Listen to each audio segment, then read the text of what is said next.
Yes, the sounds of Black Sabbath with The Wizard, and before that, Danzig, going out to Lotus and all the Danzig fans, including Mile, who said it was a great wake-up call for him. He shouldn't have been asleep in the first place. Weakling, I know exactly what you're doing, you filthy mongrel.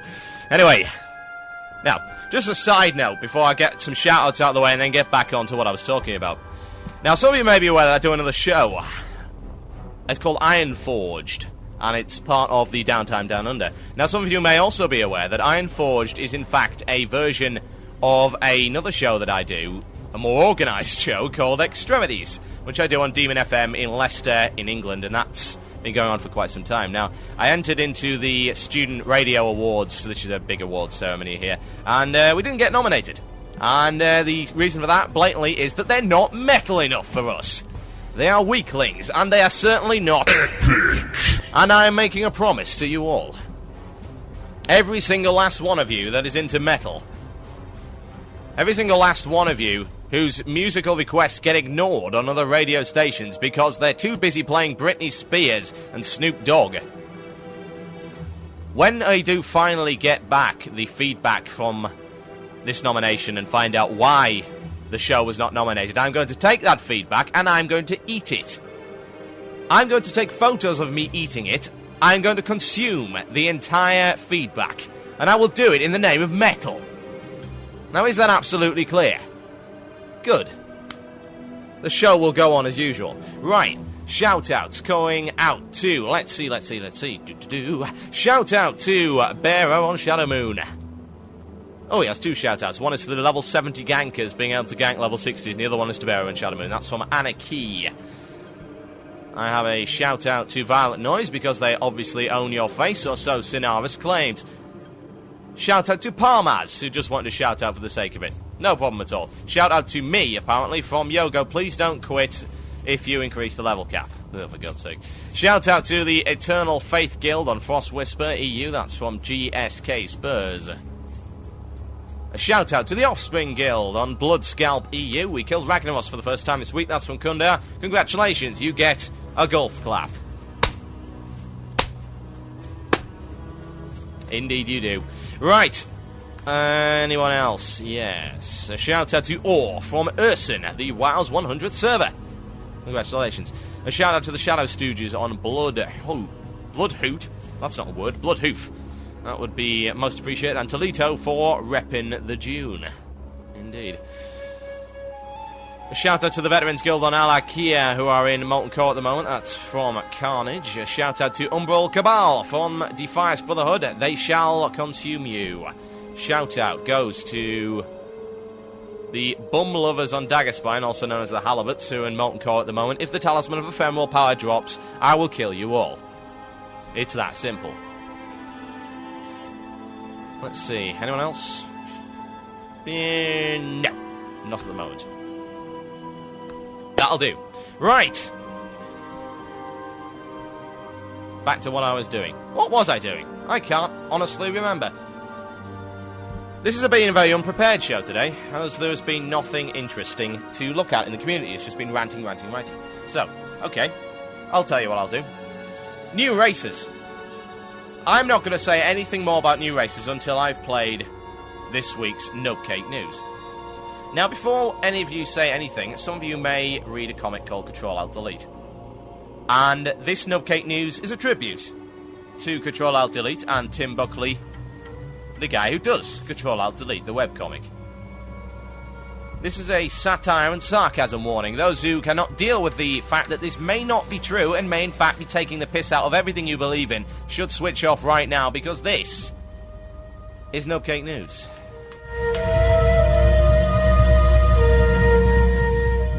Welcome to this week's edition of Nubcake News. Coming up later in the programme, a special report on just how many of you are not going to get a pet Murloc this year.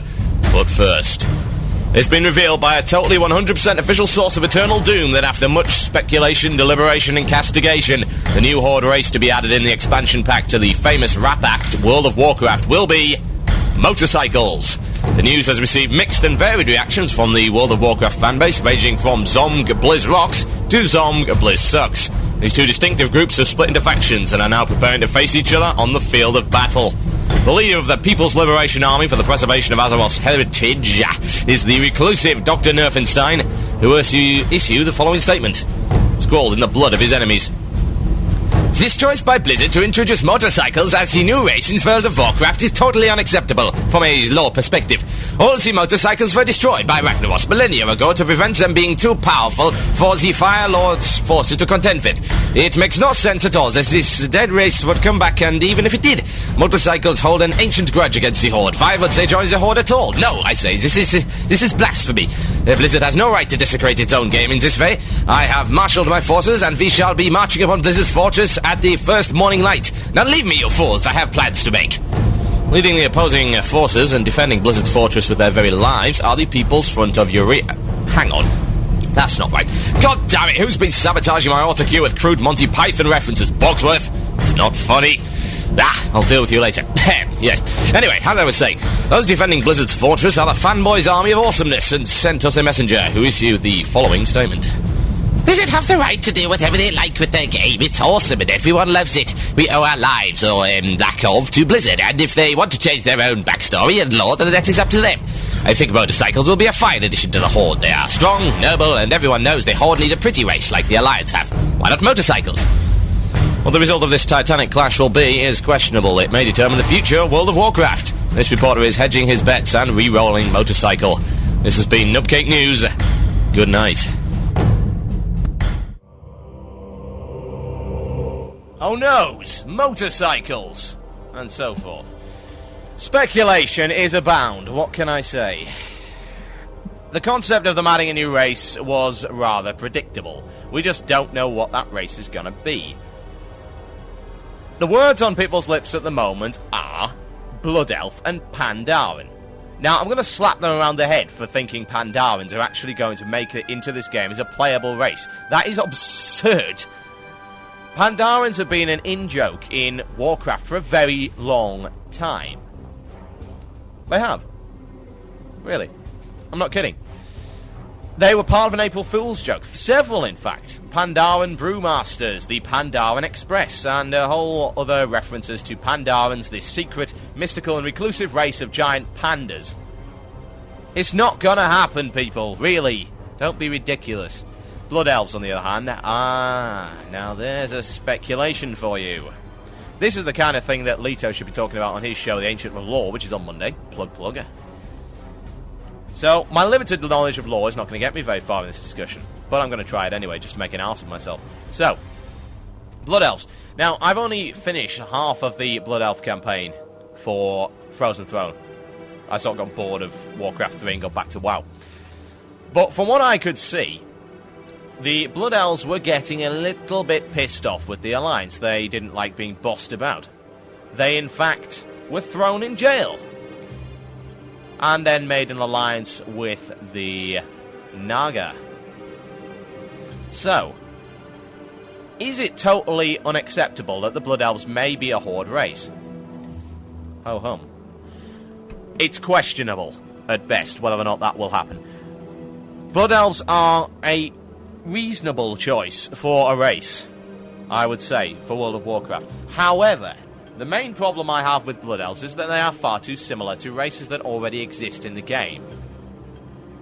They are not distinctive enough. And if you had read the recent post on Control-Alt-Delete, you would see that Tim Buckley does not agree with the idea of having Blood Elves in either. And his reasoning for that is that the Horde do not need a pretty race. You are right. I don't believe they do. I don't think there's any point in implementing the Blood Elves as a race on the basis that they are not original enough. There is very little point in putting them in there. What racials are they going to have?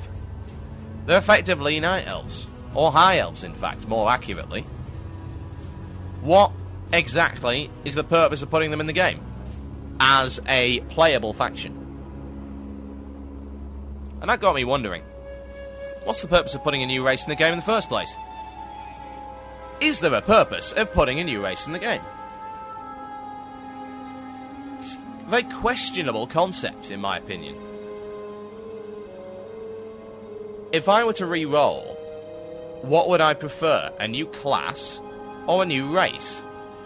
The answer is simple, I prefer a new class. Why? Because race does not have as much bearing in the game as it should.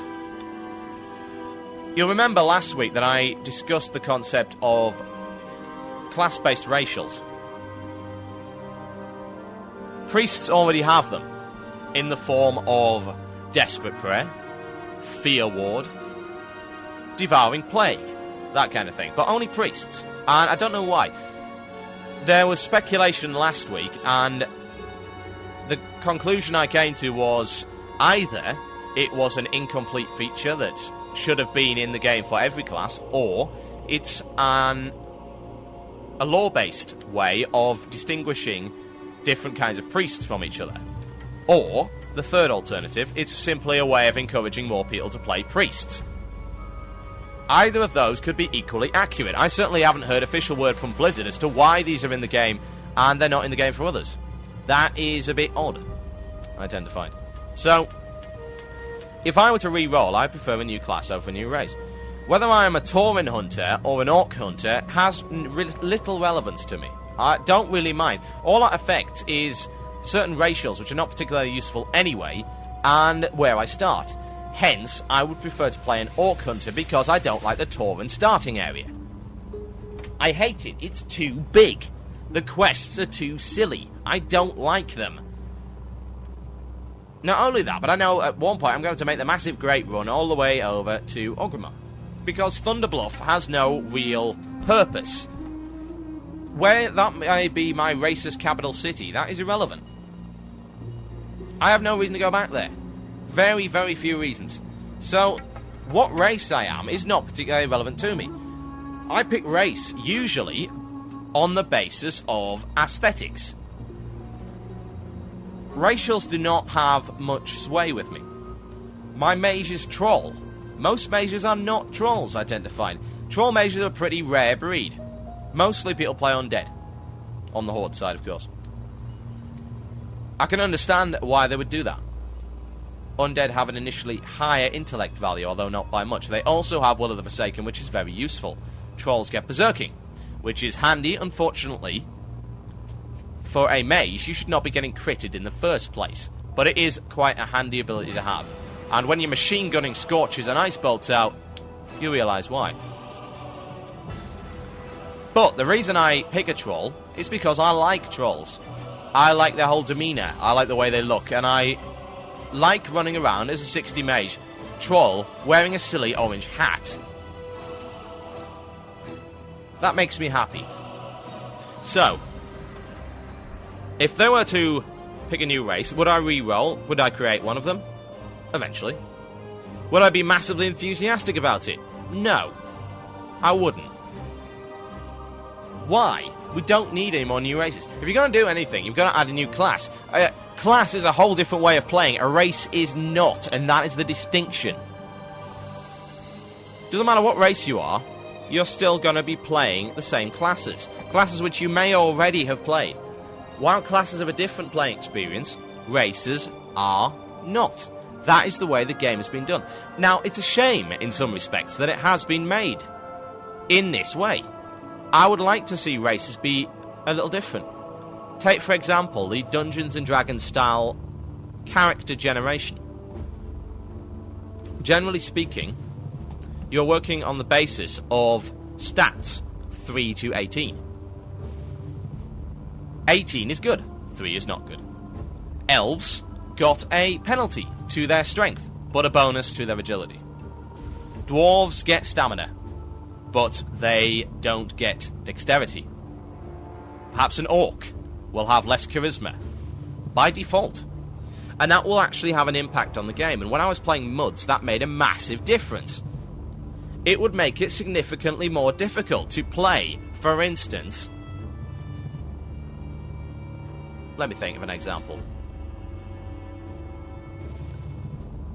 A dwarf mage. Just as an example.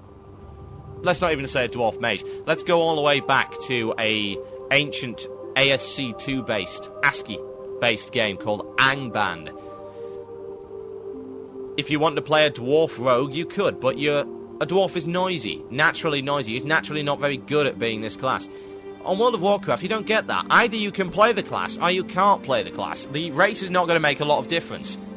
Whereas a gnome mage has a slight advantage in an intellect boost over a troll mage, it does not make enough difference to be a deciding factor or to change the way you play the game. Simply doesn't happen. What do I conclude on this?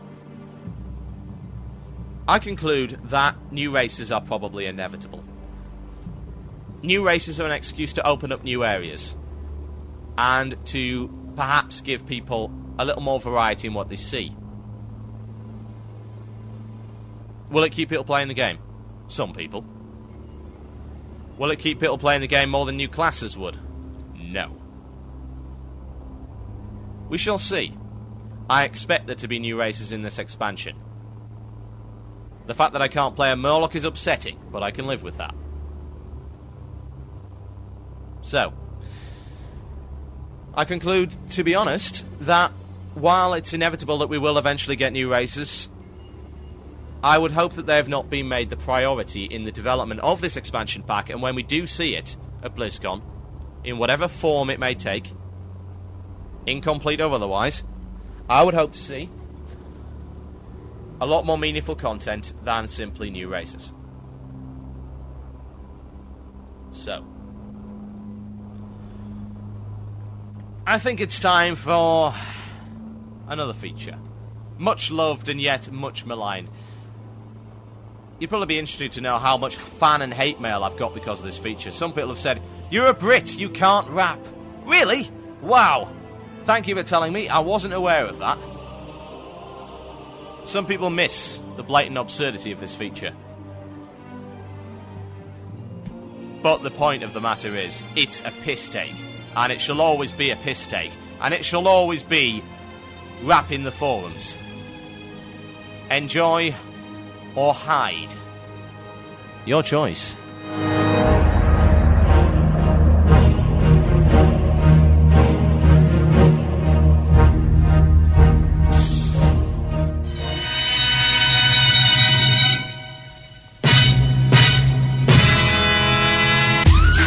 Yo, phone shizzle and so forth. Yes, it's time for yet another edition of the one and only Rapping the Forums. Now, this week we have a very special treat for you, if you can call it that. It's seriously blingin'. It's a special Meet You edition of Rapping the Forums. Now, who is Meet You, you may ask? Meet You, with his artistic interpretation of the English language, a level 60 troll shaman on Daggerspine. This entire feature is dedicated to his unique way of attempting to communicate things. So, here we go. Are you ready? It's a 1 and a 2 and a 3 and a 4. A Wrathy base and empty shell creation. Mr. Blizzard does it again, creating battlegrounds. A Wrathy base, and what does it do? Again, with a high vulnerability. This new setup comes with the rush of being forced into the emptiness of team leeching. Former WSG, maybe nobody learns from mistakes. What is the challenge? New patch it with a random applied setup option. No choice of who joins in what. A Wrathy basin entrance and join as group. When the choice is join as groups only. We don't have much choice, ATM forced into it. Thus, to avoid the retardness of being continuously dumped into setups where all people leave before the game starts, and not to be confused, skill isn't creating something new.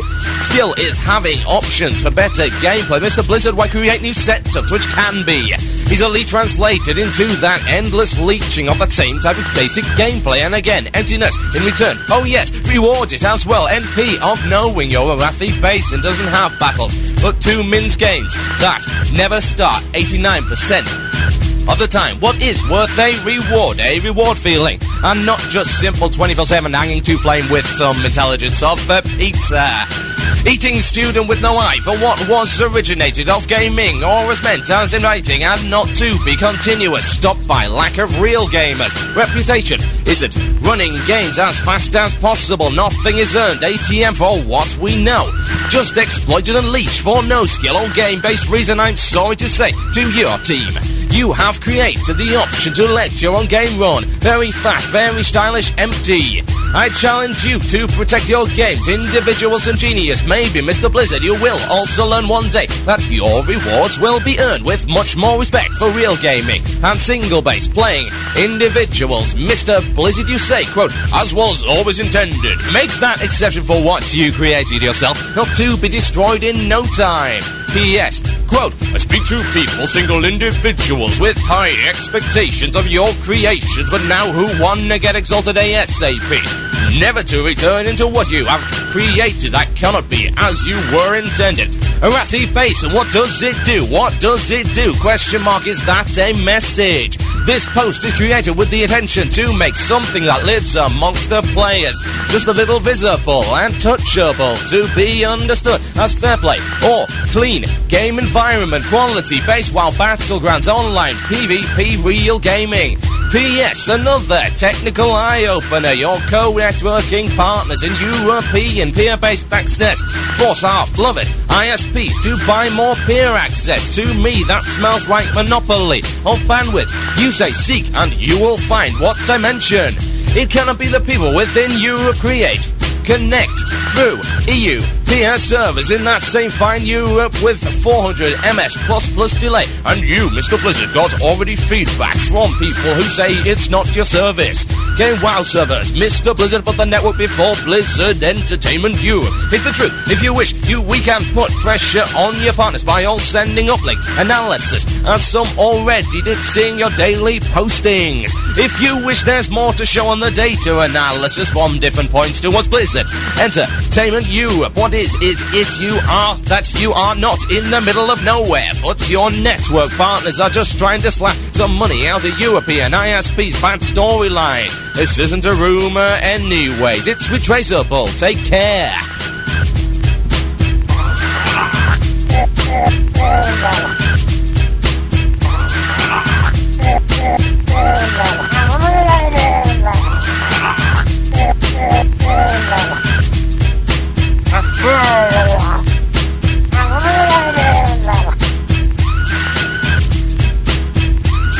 It is not the end of the madness. This guy be seriously illin'. So watch out, here he comes again. It's a 5-2-3 and a 2-5-4. The problem is, if you create a PvP-based game, you shouldn't leave that same game open for endless leeching, but Blizzard should give people that choice. The way the Battlegrounds layout is, ATM is kinda useless, and in the same time locked down with that whole creation system. The server for endless no-skill turbo wins. The game balance is far too sick. Is that how you guys want your reputation? It's not even a generalized librium of wine constitution, no. Then you should also know some players want it more serious and not chewed as some cheap gum, and after a while thrown away cause it doesn't taste good anymore. Cause most people didn't get level 60 to get no challenge in those kinda unbalanced Arathi Basin. Sign-ups, startups, make teams that lock down against random gear joiners. It's destroying PvP. Now read that line again. Okay, make teams that lock down against random geared joiners is destroying PvP, question mark. To me, it's not a question of skilled MMORPGs beings, but a setup that is used as faulty as it gets. The vulnerable issue is not made up. It's there and worse form around it. In soccer teams, people would say the goal was left open for endless scoring. The charm is drained from Arathi Basin, to the point where this should be more interesting in this way. This can be easily avoided into the way we are able to sign up for Battlegrounds. For those endless skilled players, join us guild, which is join ATM as group, and cannot be avoided, so why leave that goal open for endless scoring? I say it's a faulty system, abused easily that way. Remember, we are all just thrown into it, but for Mr. Blizzard to protect the creation's creator, random single, so you avoid the crap of being left in the hand of the poor leeching team play. Oh yes.